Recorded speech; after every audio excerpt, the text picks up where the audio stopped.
Vox Populi Vox Dei, la voz del pueblo, la voz de Dios. Un podcast de la marca Bizome, el espacio donde tus opiniones serán escuchadas, respetadas y válidas. Porque el valor de una opinión radica en la valentía de quien la emite y el respeto de quien la escucha. Este espacio es dedicado a aquellas personas que buscan ser escuchadas, pero también para crear un autocuestionamiento con temas de índole social, psicológico y cotidiano, siempre en favor de un mejoramiento individual que se refleje en el actuar colectivo de la convivencia. Hola, ¿qué tal amigos de Bizome? El día de hoy estamos nuevamente aquí en la cafetería por amor al arte. Pues ya andamos centrados, ¿verdad? Y ya con unos cafecitos y unos tés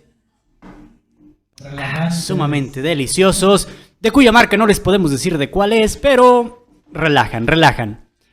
¿Cuántos de ustedes se han preguntado cuando están en la primaria no, porque no van a ver niños de primaria, ya de la secundaria, preparatoria y universidad, y se preguntan, ¿para qué chingada me va a servir la historia? Yo soy un historiador amante de la historia y me encanta y la defiendo más no poder, y luego me agarro a hable de historia y la gente se aburre y me manda mucho a la fregada. Pero el día de hoy vamos a ver la importancia de la historia o por qué es importante conocer la historia. Bien, vamos a armar este contexto. Se dice que la prehistoria es antes de la llegada de la escritura y los primeros registros que tenemos pues obviamente son en Babilonia, son los que tenemos. Y de Babilonia pues ya inicia la historia. Pero ojo, mientras que acá en América Latina, o vamos a hablar en Mesoamérica, pues la historia llegó muy después de lo que es en Europa. A partir de la escritura, había algunas culturas que no tenían historia, otras que ya tenían historia, si basamos en eso. En fin, ya entendimos lo que es historia y prehistoria. Pero ¿por qué es importante el estudio? Bueno, uno de los primeros es para elegir nuestros presidentes. Si ya sabemos lo que está pasando, ya sabemos lo que pasó, ¿para qué repetir la historia? No hay pedrada ahí, ¿verdad? No, por supuesto que no. Otra de las cosas que también, otro tema que por ahí les voy a estar presentando, que ya lo estuve platicando aquí con Pancho, que es la canasta básica, los salarios, la inflación, etcétera. Desde los salarios. Hay gente que cuando entraron los nuevos salarios, hace como 3 años, decían, para esos míseros pesitos que me dieron, o sea, compadre, la historia. Antes nos subían centavos cada año, esta vez nos suben 20 y tantos pesos, carajo. Obviamente pues también repercute pues, pero hasta para eso sirve.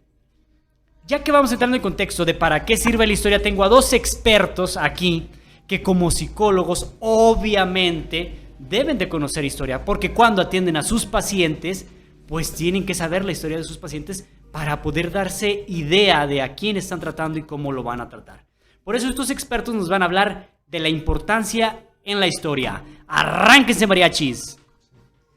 Bueno, gracias nuevamente, señor Alejandro, por lo de expertos, pero bueno, yo creo que no me considero experto en el tema. Sí he tenido contacto y alcance en esto, pero yo quisiera hablar un poco de lo que es para mí o implica o tiene significado la historia, como un medio de comprensión, como un método de predicción también, claro. Y donde podemos dar una explicación más amplia y conocer el contexto cultural, ¿sí? Social en el que actualmente vivimos, y nos da un precedente, ¿no? Y un porqué.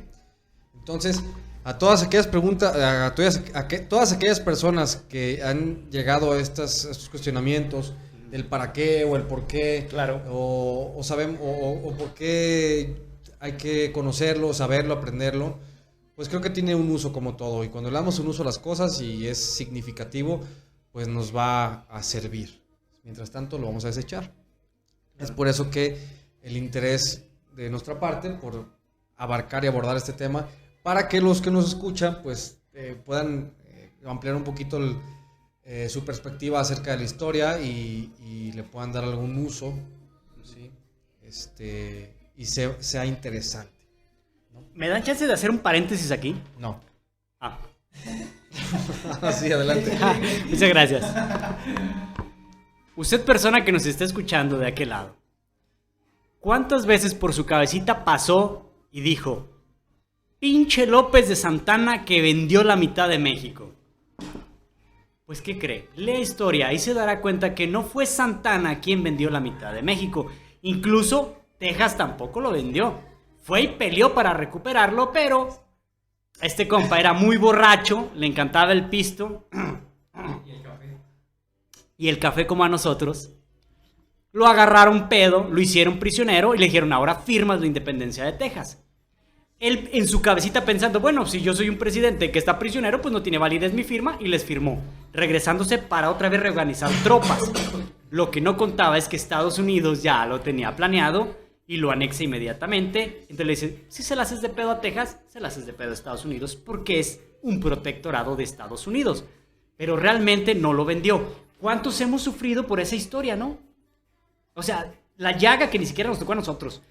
Pero todavía seguimos llorando, ¿no? Es que Estados Unidos nos robó el pinche de Santana. Para eso sirve la historia, compadre.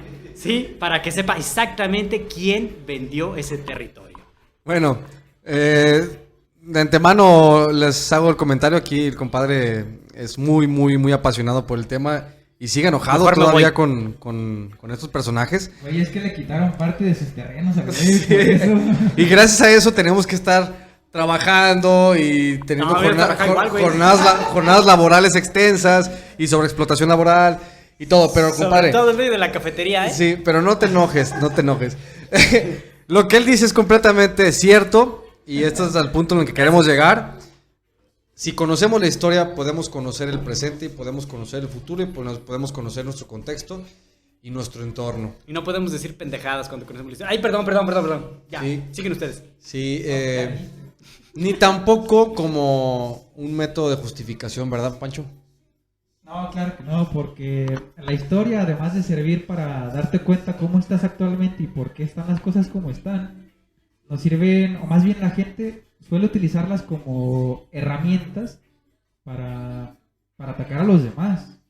Por ejemplo, yo he escuchado muchas personas que alegan que España vino a salvarnos, güey. Que porque nuestra civilización antes eran unos pinches bárbaros que sabe qué, que sabe cuánto. Pero nada tiene que ver que vinieron a destrozar toda una cultura, ¿verdad? Lo importante de la historia es que siempre tenía dos caras. La cara del vencedor y del oprimido. O a lo mejor va a haber alguien que lo diga con otras palabras más elocuentes. Pero por ahí va la idea que yo quería comentarles. La historia sirve para muchas cosas. Y aparte de lo que ya comentamos, creo que también nos ayuda para nosotros mismos, para tener una conciencia individual, para saber dónde estás, qué estás haciendo y a dónde quieres proyectar. Ya lo decía Diego. Yo quisiera agregarle también que si no tuviésemos historia, o no estudiáramos historia, o gracias a cabrones que la toman como referencia, no estuviéramos haciendo cosas como la grabación que tenemos ahorita. Y como dijiste, Vélez, en un principio la historia comienza desde que se comienza a escribir.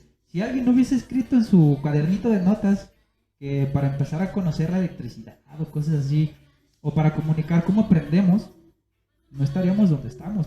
Probablemente estuviéramos a lo mejor todavía en las cavernas. Si la transmisión hubiera seguido siendo oral, no escrita. Eso es lo que hace como la diferencia, ¿no? Entre historia y prehistoria. Si no existiera la escritura, hubiéramos seguido en prehistoria. Todo se hubiera transmitido de manera oral. Pero ¿qué tanto nos hubiera llegado de esa información, no? Sí, y es lo que comentamos en el capítulo pasado. En el 3.2. En cuestión del arte, ¿no? Como medio de comunicación. Sí, y ahora yo cito aquí a Alejandro, como al principio cuando comentaba la parte de psicológica, de cómo es que conocemos la historia de la persona que acude a ayuda, ¿sí? Porque claramente esta historia te da el precedente de la situación actual de la persona. Claramente al conocer tú la historia o el historial clínico, familiar, individual de este individuo, pues te va a dar más herramientas para poder intervenir, ¿cierto? Claro. Y pasa con la parte social. Pasa igual con la parte social o histórica, donde la historia nos ayuda y nos lleva a mejorar, ¿sí? Que en una ocasión debatíamos tú y yo qué consideras por mejora y qué será mejora para ti, para mí. Yo decía que no ha habido mucho cambio para mí, y tú decías que sí había mucho cambio para ti, pero es cuestión De la percepción. De la percepción. De que ha habido cambios, eso es un hecho. Lamentablemente no estamos ahorita viendo decapitaciones humanas en una pirámide. Y hay que ir a misa, pero... No seas llevado. Hay que ir a misa, pero ha habido muchos cambios, ¿sí? Tanto buenos como malos. Claro. Yo en esa ocasión recuerdo que lo que hablábamos era de la evolución en la mujer, ¿no? Lo notaron, ¿verdad? No. Entonces, hablábamos de los cambios que ha habido respecto a la mujer a lo largo de la historia, y por supuesto que ha habido muchísimos. La mujer no tenía... Hubo un momento en la época griega donde le empiezan a quitar dos cosas fundamentales a la mujer, que era el derecho a aprender y el derecho a la propiedad, y en la romana la rematan con todo y crean algo que se llama la ley de las 12 tablas, donde dice que la mujer no va a ser mayor de edad nunca en su vida, siempre dependerá de un hombre para que administre sus bienes o cosas así. Entonces yo les decía, no, sí se ha habido mejoras. O sea, si nos vamos a esa época, lo que tenemos actualmente, donde la mujer ya es propietaria, donde la mujer ya vota, donde la mujer... Sí ha habido muchísimas mejoras. Obviamente nos falta muchísimo para tratarla como una persona igual como ser humano, porque todavía hay muchísima gente que se mancha. ¿Cómo? ¿La mujer ya vota? Sí, la mujer ya vota, por supuesto. Entonces... ¿Aquí en México hace cuánto? ¿30 años? No, en el 54, Hace mucho, güey. Entonces sí hay muchas mejoras y la historia nos sirve para darnos cuenta de eso, de las mejorías que hemos tenido a lo largo de la historia, en muchísimos ámbitos. Ahora, estamos hablando de un periodo muy diminuto en el cual abarcamos la historia después de la prehistoria. Pero si abarcamos una historia universal, ¿sí? A nivel de existencia, pues es mucho más amplio. Ah, sí, claro. Tenemos datos de cierto periodo hacia acá, pero pues existe, yo creo que hay información que no conocemos más hacia atrás. Entonces, lo que actualmente se conoce como historia en términos de periodos, ¿sí? Pues es muy diminuto, ¿cierto? Sí, claro. O sea, decimos, y ahorita yo me pongo a pensar, no considero que ha habido un gran cambio, pero pues es una mínima parte, un fragmento de lo que es la historia universal, o la historia del ser humano, del mundo, en el cual pues, no va a haber algo tan drástico. Sí, claro. Los cambios. Si comparas los 5,000 años que hay, vamos a calcularle 3,000 años de Babilonia, antes de Cristo, porque lo datamos, ¿no? Antes de Cristo. Y los 2,000 que llevamos hasta ahorita, pues son 5,000, ¿no? De historia, de cuando se desarrolló la escritura. Pero si nos regresamos más atrás, y si seguimos por la línea esta de Darwin y la evolución del mono, si no me equivoco, estamos hablando de 3.5 millones de años antes, cuando es la falla del Rift en África, que el mono ya va evolucionando a lo que es el ser humano. Pasa por muchas etapas y muchos homos, pues. Pero sí, pues imagínate, échale ya nomás 2 millones de años antes. Es o un sea, chingo. para nosotros sí es mucho. Ajá. A lo que voy es la comparativa que representa la cantidad en 2 millones en comparación a los 5,000 años que no, tenemos, ¿qué? a lo que es la existencia universal, pues. Ah, no, claro. O sea, claro. y eso sin siquiera saber si antes de todo esto que nosotros relatamos ya había otro tipo de vida, ¿sí? Sí, por supuesto. O sea, entonces, para nosotros, siendo tan pequeños en esta analogía, ¿sí? Pues se vuelve igual la temporalidad, aunque sí dices, cabrón, son millones de años. ¿Sí? Y ha habido cambios, sí, claro, hemos evolucionado o involucionado. No sé cómo lo Podría quieras ser. ver. Sí, o cómo quieres ver tú. A ti, Pancho. ¿El ser humano evoluciona o involuciona, dice mi compadre? Yo creo que se adapta. La evolución es adaptación. Y decir involucionar no, para mí no es un término adecuado porque primero se adapta antes de saber si estás cambiando o no para el momento adecuado. Por ejemplo, ahorita que lo mencionas, hace poquito escuché en un video de noticias científicas que el hecho de estar durmiendo en casas y en lugares seguros nos está quitando la habilidad de estar en estado de vigilia. Sí, es verdad. Porque somos todavía más susceptibles a sufrir un ataque cuando estamos dormidos. Así como hay gente que se despierta con cualquier sonidito, ellos todavía tienen, digamos, esa parte activa de su código genético, no sé cómo llamarlo, que los mantiene con esa habilidad. Pero poco a poco se están notando esos cambios. Y yo no creo que sea evolución, sino que como ya no necesitamos estar atentos tanto tiempo, porque nuestro cerebro tiene que... A menos que vivas en Tonalá. Sí.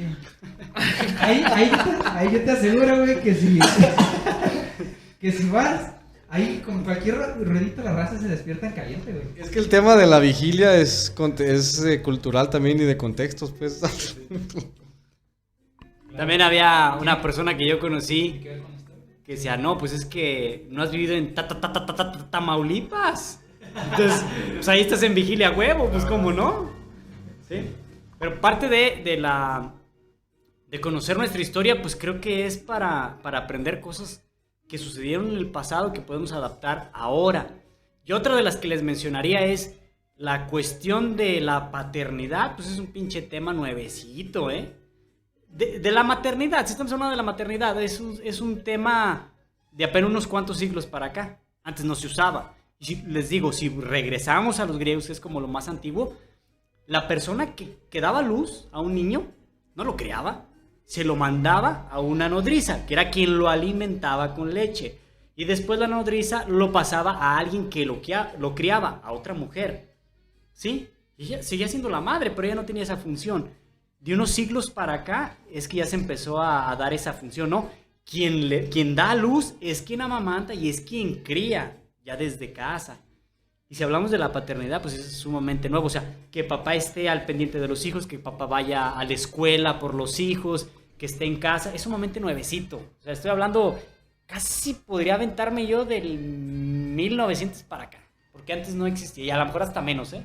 Sí, y parte de saber, pues es leer historia, creo yo. Sí, y de igual forma, ¿no? O sea, en el plano, contexto o escenario social, familiar, individual, en lo que tú quieras, siempre hay una historia, ¿no? Siempre hay un origen de algo, el cual te va a llevar a la conclusión de lo que sucede actualmente con ellos, con él o ella o lo que sea, ¿sí? Y esta es una herramienta para mí muy importante. Yo en alguna ocasión que tuve la oportunidad de impartir, así muy levemente, clases de historia, ¿no? Muy básico, pues, pero abarcando desde lo nacional hasta lo mundial, con relatos que son más reconocidos.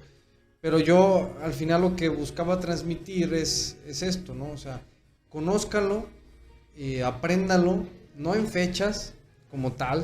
Para mí las fechas, los números no son tan... Sí son importantes, pero para mí la verdadera importancia es el conocer el por qué o el para qué, ¿sí? Y qué es lo que trajo mediante este suceso, ¿sí?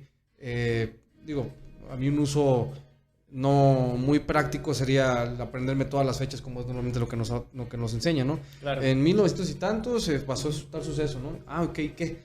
Y a partir de ahí, ¿qué? Y fulano fue el que lo hizo. Ah, sí, güey, está chido, pero ¿y qué pasó ahí, güey? ¿No?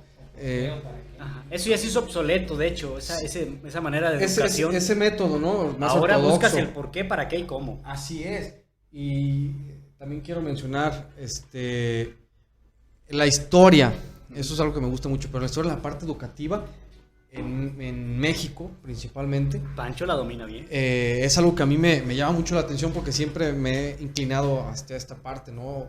Y esto para mí sí ha sido una evolución, ¿sí? O adaptación y demás, pero sí ha habido un crecimiento en la parte educativa, desde el acceso, las modalidades, cada vez hay más acceso, hay más facilidad, ¿sí? Tenemos más alcance al conocimiento, todo es mucho más práctico. Y casualmente, y es algo que esto a mí me conflictúa. Casualmente en la época donde tenemos mayor acceso, mayor facilidad ante los medios y demás, es donde hay un índice mayor de alfabetismo. ¿Sí? Eso es lo que a mí me llama la atención. No sé qué opinión tengo. Sí, La opinión de... O compártanme esto que yo les comento, ¿no? O sea, es alarmante. Sí, mira, lo que yo conozco en Yo me metí en cuanto a alfabetización, son cosas bien curiosas. Fíjate, lo poquito que yo conozco de primera mano es de parte del trabajo que tuve en INEA, el Instituto Nacional para la Educación de los Adultos.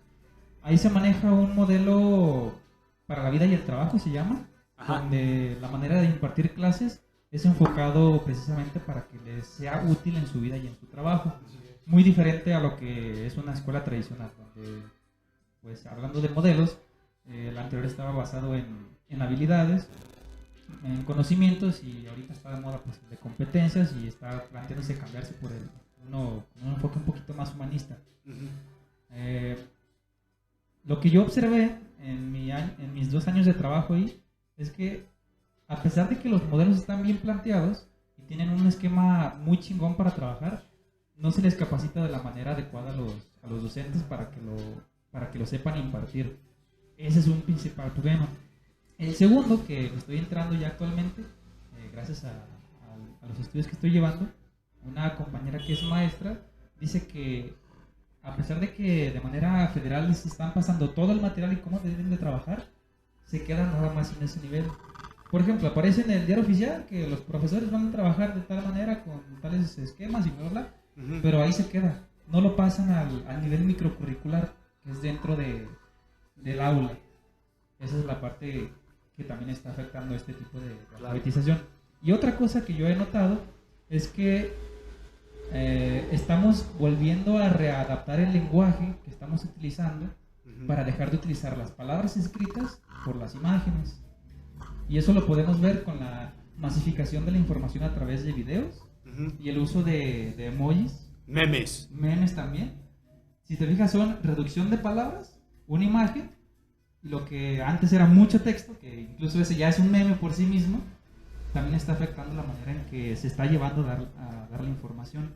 Y ahora ya no se diga en las comunidades que son pues alejadas a la ciudad. Ahí el acceso a la información es todavía escaso, nulo en muchas ocasiones, y pues llevar el acceso, para empezar, al político no le interesa, porque no le genera votos y no le genera tampoco ingresos. Es correcto. Y pues son todos esos factores que de momento conozco. Puede haber más, inclusive la propia apatía de los alumnos, decir, no, ¿y eso para qué me va a servir? O otra cosa que yo también noto personalmente, no tengo fundamento para decirlo, pero es una percepción que tengo, es demasiada información nos marea, de hecho nos cansa, y no podemos como que discernir qué es lo que sí es real, que de hecho también es algo preocupante ahorita, las noticias falsas. No podemos como que distinguir todavía esa parte de decir esto sí sirve, esto no sirve, y tampoco tenemos gente capacitada para que nos diga esto sí es y esto no es. Y hay gente que tampoco lo quiere hacer, porque dicen, pues tienes información en internet, búscala. Claro. Pero no te dicen cuál es la real o cuál es la mejor. Es correcto. Bueno, pues es lo que buscamos, tener diferentes perspectivas, desde una educativa, ahora una histórica. ¿Histórica? Sí, Yo me suena muy buena, con el plano educativo y la transición que ha habido, ¿sí? Como país. Sí, hablando, no sé, vamos a citar a José Vasconcelos, ¿no? Uno de los pioneros en la parte educativa del país, sí, que apostó y se inclinó firmemente a la alfabetización y al presentar más medios y oportunidades al pueblo. Ahora, ¿qué nos puedes decir tú, Vélez, en el marco histórico? Yo mencionaría una anterior a él, que es Leona Vicario. Si mi memoria no me falla, ella fue esposa de Andrés Quintana Roo en la independencia de México y es de las pioneras en meterle a la educación. Pero bueno, algo real y que si conocemos historia vamos a entender, sobre todo los profesionistas. Hay profesionistas que nos están escuchando o nos están viendo. se van a dar cuenta. Si ustedes les preguntan a sus papás y a sus abuelos, cuando hablaban de un licenciado, era una persona que ganaba mucho dinero, porque tenía mucho trabajo. Si hablamos de un doctor, era una persona igual, ¿sí? ¿Por qué eso no nos llegó a nuestra época? Porque con una licenciatura ya no accedemos a esos trabajos. Ahora ya accedemos vamos a trabajos, pues a lo mejor de taxista, a lo mejor de Uber, a lo mejor de otras cosas, ¿no? Con licenciatura dices, cabrón, pero si estudié. Bueno, empecemos que a partir de los años 50, 60 y 70, la inversión, o más bien los avances tecnológicos que se dan en la cuestión de salud, pues permite a las personas que vivamos más años. O sea, hay más gente, más población, más rápido creció la población. El acceso a las universidades por la igualdad de género también. Entonces las mujeres ya van accediendo también a las universidades, o sea, más competencia para el hombre. Y luego le meten la otra, que es llevar la educación a todos los niveles que hay, de forma gratuita, ¿sí? Entonces ya hay muchísima gente que puede acceder, obviamente hay filtros, ¿no? Ya la primaria y se quedan unos rezagados y otros acceden a secundaria, preparatorias y universidades. Estamos hablando que las universidades ya entran personas de 30 alumnos más o menos por grupo. Antes no, antes tenían 10, 9, 7 gentes, ¿no? En universidades. Ahora tienen 30, compadre. ¿O no, Pancho? 30 cabrones. Y te están sacando 30 cada 6 meses. Cada 6 meses si habláramos en un terreno de competitividad como psicólogos, cada 6 meses le estamos compitiendo a los 60 que están saliendo de Cualtos. Entonces me equivoco cuando menciono que hay un menor índice de alfabetización. ¿Hay un mayor índice de alfabetización? Si lo comparamos con el pasado, sí. Sí. Hay mayor índice de personas alfabetizadas, Uh-huh. pero sigue siendo todavía mínimo. Y precario. Porque no se está dando de la manera que se espera. No es de calidad, pues. Por ejemplo, las personas te pueden saber decir cómo se llaman y los objetos que utilizan, pero no saben hacer oraciones con ellos, o a lo mejor no pueden escribir un ensayo simple, pues. Uh-huh. Oye, entonces ya voy a hilar lo tuyo con lo tuyo, donde se vuelve el sistema educativo express, ¿no? Sí. O busca generar profesionistas. Al país le conviene tener gente alfabeta. Bien. ¿Y entonces qué pasa? Pues que no es de calidad. Que no es de calidad. Entonces es el producir. Uh-huh. Se vuelve un sector productivo en la educación, o no sí en la educación, pero más bien en el campo laboral. La escuela es un negocio. Así es. Sí, entonces ya es donde...